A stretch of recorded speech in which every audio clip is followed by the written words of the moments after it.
Gel हा शब्द ऐकताच आपल्या डोळ्यांसमोर एक चित्र उभं राहतं. उंच भिंती, काटेरी तारा, बंद दरवाजे आणि बंदुका घेऊन उभे असलेले गार्ड्स आणि बरंच काही. आतमध्ये कडक सुरक्षा असते, कारण उद्देश एकच असतो: कैदी पळून जाऊ नये आणि आतमध्ये गोंधळ होऊ नये. त्यामुळे आजकाल जगभरातल्या अनेक जेल्समध्ये मॉडर्न टेक्नॉलॉजी वापरली जाते. सीसीटीव्ही कॅमेरे, motion sensors, electronic lock, drone आणि मॉडर्न सिक्युरिटी सिस्टीम वापरून जेल सुरक्षित ठेवले जातात. पण जगात एक जेल अशी सुद्धा आहे ज्यात कैद्यांवर लक्ष ठेवण्यासाठी गार्ड्स म्हणून चक्क बदकांचा वापर केला जातो. हे ऐकायला विचित्र वाटत असलं तरी ही गोष्ट पूर्णपणे खरी आहे. कोणता आहे तो देश आणि काय आहे बदकांना गार्ड्स म्हणून ठेवण्याचं कारण, नक्की बदकं कशी काम करतात सांगतो. व्हिडिओ शेवटपर्यंत बघा. नमस्कार, मी संकल्प पाटील आणि तुम्ही बघताय लगाव बत्ती. ब्राझीलमधल्या काही जेल्समध्ये बॉडीगार्ड सोबत गार्ड गूज म्हणजेच बदकांच्या एका विशेष प्रजातीचा वापर केला जातो. आता अर्थात तुम्हाला प्रश्न पडला असेलच की एवढ्या मॉडर्न टेक्नॉलॉजीच्या काळात बदकांचा उपयोग करण्याची काय गरज पडली असेल. तर याचं उत्तर समजून घेण्यासाठी आधी ब्राझीलमधल्या जेल सिस्टीमची कंडिशन काय आहे ते समजून घेणं महत्त्वाचं आहे. ब्राझीलमध्ये गुन्हेगारीचं प्रमाण खूप जास्त आहे आणि त्यामुळे जेल्समध्ये कैद्यांची संख्या सुद्धा जास्त आहे. 2019च्या आकडेवारीनुसार ब्राझीलमध्ये जवळपास 512 जेल्स आहेत आणि त्यात जवळपास 1,70,000पेक्षा जास्त कैदी ठेवलेले आहेत. इतक्या मोठ्या संख्येमुळे अनेक जेलमध्ये खूप जास्त गर्दी होते. बऱ्याचशा ठिकाणी कैद्यांना ठेवण्यासाठी पुरेशी जागा सुद्धा नसते. त्यामुळे काही कैद्यांना जमिनीवर झोपावं लागतं. स्वतःचं अंथरूण, कपडे आणि बाकीचं सामान सुद्धा स्वतःच आणावं लागतं. जास्त गर्दीमुळे जेलमध्ये अनेकदा टेन्शन आणि व्हायलन्सच्या घटना घडतात. काही वेळा सराईत गुन्हेगार इतर कैद्यांवर अत्याचार करतात.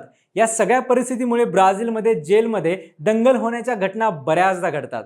उदाहरण म्हणून 29 जुलै 2019ला अल्तमीरा प्रिझन येथे घडलेल्या दंगलीचा उल्लेख करता येईल. त्या दंगलीत जवळपास 62 कैद्यांचा मृत्यू झाला होता. याशिवाय अनेक वेळा कैदी तुरुंगातून पळून जाण्याच्या घटनाही घडलेल्या आहेत तिथे. या सगळ्या प्रॉब्लेम्सवर उपाय शोधताना ब्राझीलच्या जेल ॲडमिनिस्ट्रेशनने एक वेगळी आयडिया वापरून पाहिली आणि ती म्हणजे बदकांचा वापर. 2011 साली सोब्राल प्रिझन इथे पहिल्यांदा या एक्सपेरिमेंटची सुरुवात करण्यात आली. त्या जेलची कॅपॅसिटी फक्त 153 कैद्यांची होती, पण त्यावेळी तिथे 255 कैदी राहत होते. त्यामुळे पळून जाण्याचे प्रयत्न साहजिकच वाढले होते. ते थांबवण्यासाठी प्रशासनाने 2 बदकांना सुरक्षा ताफ्यात सामील केलं. पण बदकांचा उपयोग का केला गेला, तर त्याचं कारण म्हणजे बदकांमध्ये एक खास गुण असतो. तो म्हणजे त्यांच्या आसपास जर कोणतीही हलकीशी हालचाल जरी झाली तरी ते लगेच अलर्ट होतात आणि जोरात आवाज करायला लागतात. त्यामुळे रात्रीच्या वेळी किंवा शांत वातावरणात एखादा कैदी पळून जाण्याचा प्रयत्न सुद्धा करत असेल तर बदकांचा आवाज लगेच गार्ड्सना सतर्क करतो. जेलचे वॉर्डन वेलिंग्टन पिकांको यांच्यामध्ये बदकांच्या एक क्षमतेमुळे त्यांचा एक नॅचरल अलार्म सिस्टीम म्हणून वापर केला जाऊ शकतो. सोब्राल प्रिझनमध्ये हा प्रयोग सक्सेसफुल ठरला. त्यानंतर ब्राझीलमधल्या इतर काही तुरुंगांनी सुद्धा ही पद्धत वापरायला सुरुवात केली. काही वर्षांपूर्वी लुईस गोझांगा रिबेलो रिजनल प्रिझन इथे जेलच्या सुरक्षेसाठी बदकांचा वापर होत असल्याचा व्हिडिओ सुद्धा सोशल मीडियावर व्हायरल झाला होता. खरं तर सुरक्षेसाठी बदकांचा वापर ही काही नवीन गोष्ट नाहीये. इतिहासात सुद्धा अशा उदाहरणांची नोंद आहे. प्राचीन काळात शेतीचं संरक्षण करण्यासाठी गार्ड गूज नावाच्या बदकांच्या प्रजातीचा वापर केला जायचा. बदकांची दृष्टी खूप तीक्ष्ण असते आणि त्या आपल्या परिसरावर खूप लक्ष ठेवतात. एखादी अनोळखी व्यक्ती जवळ आली तर ते लगेच आवाज करायला लागतात. इतिहासात एक प्रसिद्ध उदाहरण प्राचीन एन्शियंट रोम मधून मिळतं. इतिहासकार लिव्ही यांच्या नोंदीनुसार गॉल्सने रोमवर हल्ला केला तेव्हा कॅपिटॉल हिलवर ठेवलेल्या बदकांनी मोठ्या आवाजात गोंधळ घालून सैनिकांना सावध केलं होतं. त्यामुळे रोमन सैनिकांना वेळेत आक्रमणाची माहिती मिळाली. आधुनिक काळात सुद्धा बदकांचा वापर वेगवेगळ्या ठिकाणी केला गेलाय. मोठ्या फार्मवर इतर पक्ष्यांचं संरक्षण करण्यासाठी, सापांना दूर ठेवण्यासाठी आणि काही गोदामांच्या सुरक्षेसाठी बदकांचा वापर करण्यात आलाय.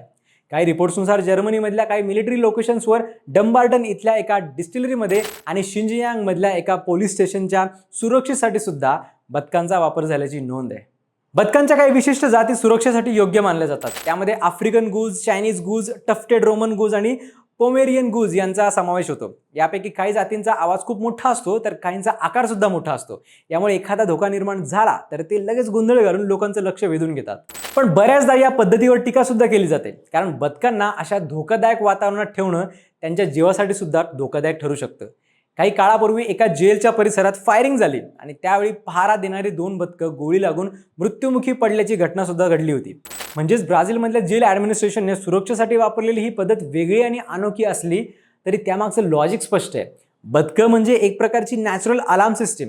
अत्याधुनिक तंत्रज्ञान असतानाही कधी कधी निसर्गातल्या साध्या गोष्टी सुद्धा मोठं काम करू शकतात आणि ब्राझीलमधल्या जेलची ही गोष्ट त्याचंच एक उदाहरण ठरते. कशी वाटली तुम्हाला ही गोष्ट कमेंट्समध्ये नक्की सांगा आणि सबस्क्राईब करा लगाव बत्ती.